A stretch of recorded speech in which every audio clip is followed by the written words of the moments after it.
Hello, আসসালামু আলাইকুম সবাইকে। ফ্যামিলি কিচেনে সবাইকে স্বাগতম।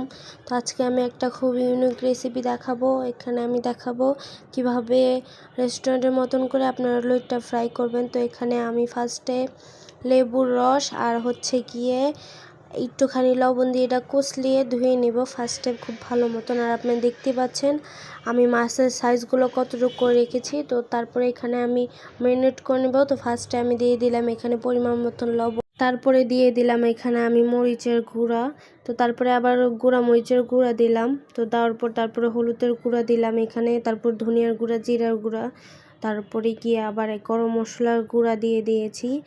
তো এটা দেওয়ার পর আমি এখন দিয়ে দেব এখানে আমি কর্নফ্লাওয়ার দিব। এখানে আমি গিয়া টেবিল চামচে 2 চামচ এখানে আমি কর্নফ্লাওয়ার দিয়ে দিব। তো আপনার এখানে চাইলে সামান্য আটাও ব্যবহার করতে পারেন, তাহলে এটা খুব ভালো একটা মসৃণ ডো হয়।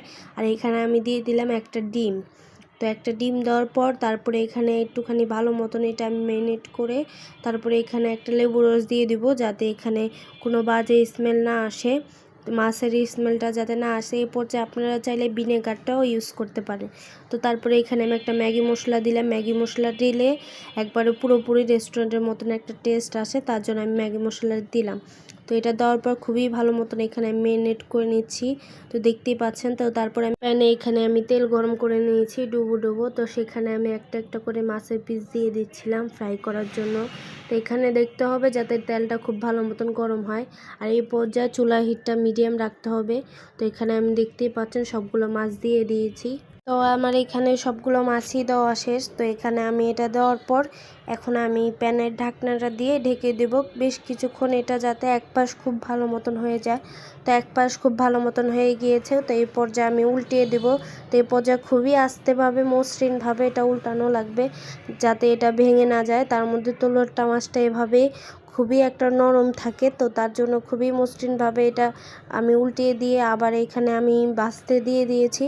তো দেখতেই পাচ্ছেন এখানে আমাদের লইট্টা ফ্রাইটা খুব সুন্দর একটা কালার চলে এসেছে, মচমচে একটা ভাবও চলে এসেছে। দেখতেই পাচ্ছেন কতটা সুন্দর হয়েছে। যতটা সুন্দর হয়েছে খেতে তার চেয়ে বেশি সুন্দর হয়েছে। আপনারা চাইলে বাসায় ট্রাই করে দেখতে পারেন। তো দেখতেই পাচ্ছেন এখানে আমি একটা প্লেটারও সাজিয়েছিলাম। তো আশা করি আপনাদের ভিডিওটা খুবই কাজে লাগবে। চাইলে আপনারা বাসায় অবশ্যই ট্রাই করে দেখবেন এই লইট্টা ফ্রাইটা। সবাই ভালো থাকবেন। আল্লাহ হাফেজ।